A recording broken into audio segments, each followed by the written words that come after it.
Oui, bien sûr, nous avons pu arriver à réaliser un boom dans le domaine des exportations, jusqu'on a réalisé, on parle que l'Égypte a réalisé presque 50 milliards de dollars des exportations, mais dans l'autre côté, il y a toujours des, si je puis dire, des défis. C'est ce qu'on va savoir durant les prochaines minutes à travers les éclaircissements de notre invité de marque qui se trouve sur la ligne de la TV internationale, Dr Philippe Megali, le grand consultant économique, notamment du Conseil des ministres égyptiens. Dr Philippe Megali, bonsoir. Bonsoir. Bonsoir monsieur, merci beaucoup pour nous rejoindre à travers les lignes de la TV internationale. Ma première question porte sur comment vous estimez l'impact de taux de change, l'impact de la livre égyptienne sur l'industrialisation, le rythme de l'industrialisation en Égypte. Bien sûr que la flottation de monnaie et le changement de livre égyptien, ça encourage l'exportation. Parce que avec la flottation, donc je peux exporter mes produits avec un prix minimum et une grande marge de profit. Mais avec un facteur très important, c'est que les matières premières doivent être, elles aussi, égyptiennes. Si je compte pour la fabrication avec des matières premières que je l'importe, donc je n'ai rien fait. Ça va augmenter les coûts et ça va augmenter les prix de vente. Oui. Toujours à la lumière de la hausse de taux d'intérêt, comment vous observez quand même l'influence de ça sur le taux d'investissement dans le secteur national industriel et comment vous trouvez les politiques gouvernementales de financement bancaire destinées au secteur industriel en Égypte? Je parle de ça parce que quand même on a réalisé un grand boom dans les exportations, mais toujours il y a des défis sur le terrain. Donc, quelles sont ou comment vous trouvez les politiques adoptées par le gouvernement égyptien à l'égard de ces défis, à l'égard de ces problèmes? On a deux forces contraires. La première, c'est qu'on doit augmenter les pourcentages d'intérêts bancaires pour absorber les monnaies et le pouvoir d'achat qui est entre les consommateurs et minimiser ou bien contrôler l'inflation. Donc, j'ai des taux d'intérêt que je dois, avec lesquels contrôler le marché. D'autre part, si j'augmente les taux d'intérêt sur les dépôts bancaires, c'est bien sûr que j'augmente aussi les intérêts bancaires sur les crédits bancaires. Ça influence beaucoup parce que les intérêts bancaires pour les industries et pour l'activité commerciale, ce sont des charges financières qui augmentent les coûts et qui mettent beaucoup de lourdeur pour comment couvrir mes coûts et mes charges financières. Oui, oui. Autre question, on a bien sûr proposé une initiative qui s'appelle Ebda au démarre. Et quand même, on va essayer de jeter plus de lumière sur d'autres initiatives comme Mashrouak ou Projet.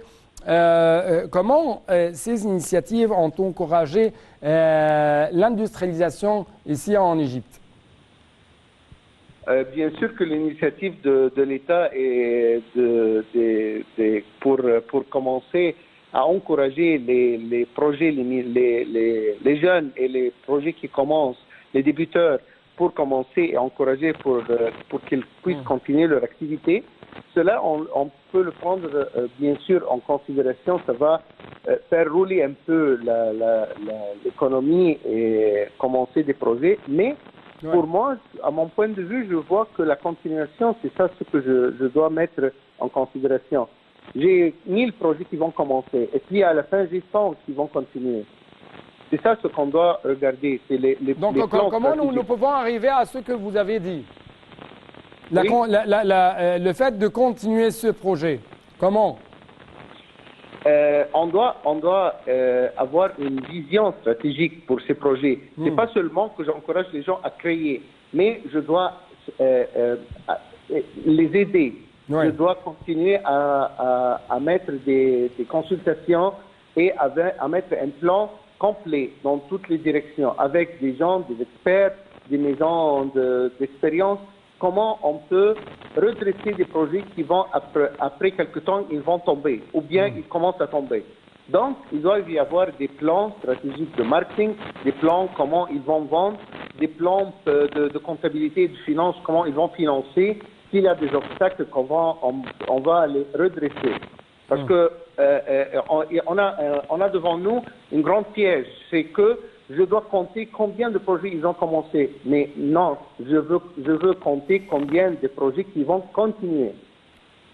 Oui, vous avez dit de bonnes paroles et vous avez quand même donné de bonnes solutions pour arriver à ça. Mais d'après votre point de vue, par exemple, comment nous pouvons arriver à ouvrir de nouveaux marchés et arriver quand même à réaliser un bon marketing pour les produits industriels égyptiens? On peut ouvrir des marchés sur l'Afrique, c'est pas seulement pour l'Europe. On doit regarder avec les pays qui sont à côté. Parce que si on pense tout le temps à faire l'exportation pour l'Europe, pour le Golfe, on a des concurrents, des entreprises internationales, des grandes entreprises, des qualités de très haute qualité. Ouais. Donc, on a une concurrence qui est très, très sévère. Mais si je peux faire un marché commun comme l'union de l'Europe avec l'euro et avec le commerce libéré entre les pays de la communauté européenne, on doit penser de la même façon sur notre Afrique. Ça d'un part. D'autre part, on doit commencer à faire le marketing avec les points forts de nos produits. Les points forts qui sont par exemple les industries qui sont de base de l'activité commerciale et de l'activité industrielle ici en Égypte. Comme par exemple les tapis, les clims, les choses, les céramiques, les produits qui ont besoin maintenant de publicité, de grande publicité pour être pénétrés et avoir leur forme et leur statut sur le marché. Oui. Vous avez, M. Philippe Megal, et vous avez souligné plusieurs éléments, mais j'aimerais choisir deux éléments importants. La qualité, comment nous pouvons arriver à améliorer la qualité des produits égyptiens pour être compétitifs au niveau non seulement africain mais aussi mondial. Et le rôle de la technologie à cet égard plutôt. Et il y a une autre chose, c'est comment nous pouvons arriver à avoir des composants, des incluants locaux au lieu des composants importés de l'étranger et qui entrent bien sûr dans le processus industriel. On a un rapport très important qui s'appelle qualité-coût. C'est pas la qualité dans l'absolu, mais c'est la qualité reliée avec les coûts. Nous tous, on a commencé à consommer les produits de la Chine. On était convaincus que ce sont des produits des prix moyens et des prix bas, mais d'autre part, on est convaincus qu'ils ne sont pas de bonne qualité. Mais ça va, on va l'essayer, ça va, on va l'utiliser à côté des autres produits, mais on est convaincus du rapport qualité-coût. Ouais. C'est ça ce qu'on doit demander de notre produit. Je ne cherche pas les qualités à 100%. Je cherche à des qualités reportées avec des coûts moyens et images que je peux commencer et je peux bâtir et construire la marque et l'aider à être plus élevé de plus en plus avec un progrès. Ouais. Donc, on doit commencer par l'expérience avec les ouvriers que je dois les faire, de donner des traînées, avec une qualité convenable, avec des prix que je les offre avec les produits finis, et concurrentiel avec d'autres produits qui sont sur le marché. Ouais. Ouais. Mais votre parole nous fait revenir encore une fois au point de démarrage, à la première question. Par exemple, permettez-moi de vous proposer la question concernant le taux de change. Il y a, concernant le taux de change et ses impacts sur la livre égyptienne. Et par exemple, certains parlent de recul de la livre égyptienne en tant qu'un avantage pour doper les exportations, notamment que le monde est un peu frappé par une récession. Alors que d'autres estiment que cela perturbe les investissements et entrave l'industrialisation en Égypte car on importe beaucoup de composants étrangers incluant ou qui entrent plutôt dans les industries à exporter ou à utiliser quand même au niveau national. Donc, j'aimerais écouter votre point de vue. Et toujours en ce qui concerne qualité-coût. Oui. La flotation et le changement des prix de livres égyptiens contre les devises, contre les autres monnaies, ça nous aide avec deux pôles. Premièrement, les produits que je vais exporter, ils sont de plus en plus chers. Et d'autre part, j'ai des marchés que je peux l'ouvrir à travers mes produits qui sont de plus en plus moins chers à comparer avec le dollar ou bien à comparer avec la monnaie du pays avec lequel je vais travailler. Donc ces deux forces, ils m'aident toutes les deux. Ça n'a pas de relation avec les guerres ou bien le Covid ou bien n'importe quel problème mondial. Parce que maintenant, on parle de la commerce. On parle seulement si la commerce s'arrête, si j'ai pas de l'activité, si n'importe quel facteur influence sur la commerce international, mais la monnaie reste comme elle est, donc ça n'a rien à changer. Je ne flotte pas, je ne fais pas changer le prix du livre égyptien à cause des problèmes catastrophiques mondiaux. Non, je fais la flotation de ma monnaie car c'est un des instruments et des moyens de comment je commence à continuer à faire le cercle économique et à encourager les gens. Je minimise ma monnaie à travers cette force. Je dis aux touristes, aux gens, venez visiter l'Égypte avec la même budget par exemple, de $1000, au lieu de 10 jours, vous allez rester 18 jours. Donc, je peux les encourager à venir comme ça. Parce que leur voyage, maintenant, ça va coûter moins cher. Ou bien, ils peuvent rester plus longtemps, ou bien, ils vont dépenser moins. À travers que je fais la publicité aux commerçants internationaux et aux magasins, aux gens, je peux vous offrir ou bien vous vendez des marchandises que ça va coûter $10, maintenant je peux vous les donner à $6. Donc je vais les encourager, ils peuvent réaliser beaucoup de profits parce qu'ils vont acheter moins cher et ils vont garder les prix de vente tels qu'elles sont. Donc ça nous donne un avantage compétitif au niveau international. Oui, la flotation de monnaie, la minimisation du prix de livres égyptiens contre les devises, ça doit accélérer le cycle économique et du pays.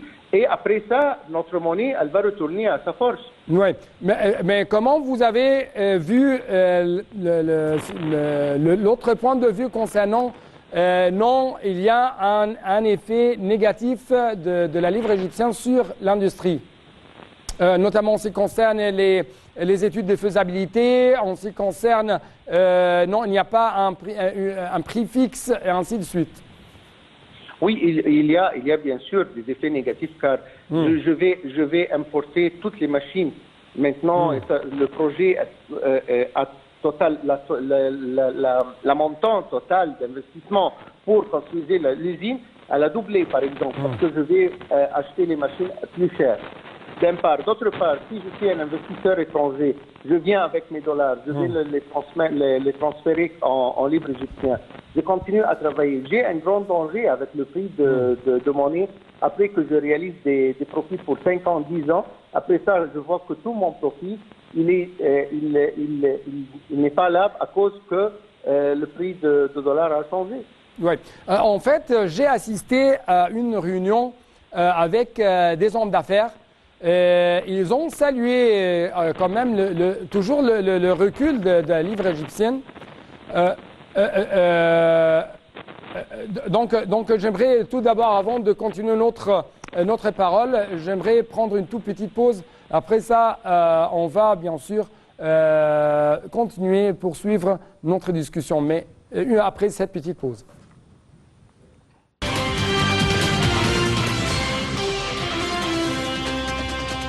C'était donc l'appel à la prière de Maghreb ou de crépuscule selon le local du Caire. Et de retour donc à un autre sujet, Made in Egypt, où nous étions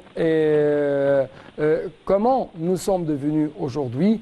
Toujours il y a des avantages un boom des exportations, mais aussi il y a toujours des défis auxquels est confrontée l'industrie égyptienne. Donc nous continuons toujours notre discussion de ce sujet avec notre invité de marque, Dr Philippe Megali, le grand consultant économique. Monsieur Philippe Megali, vous êtes toujours le bienvenu.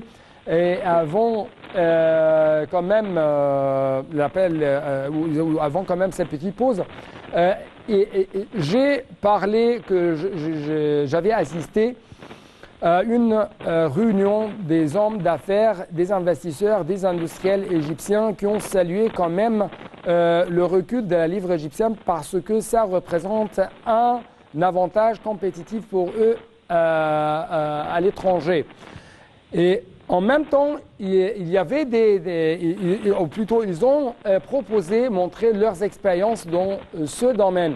Donc, l'un de ces industriels ont dit que les produits égyptiens sont presque égaux aux autres produits qui sont proposés sur le marché européen.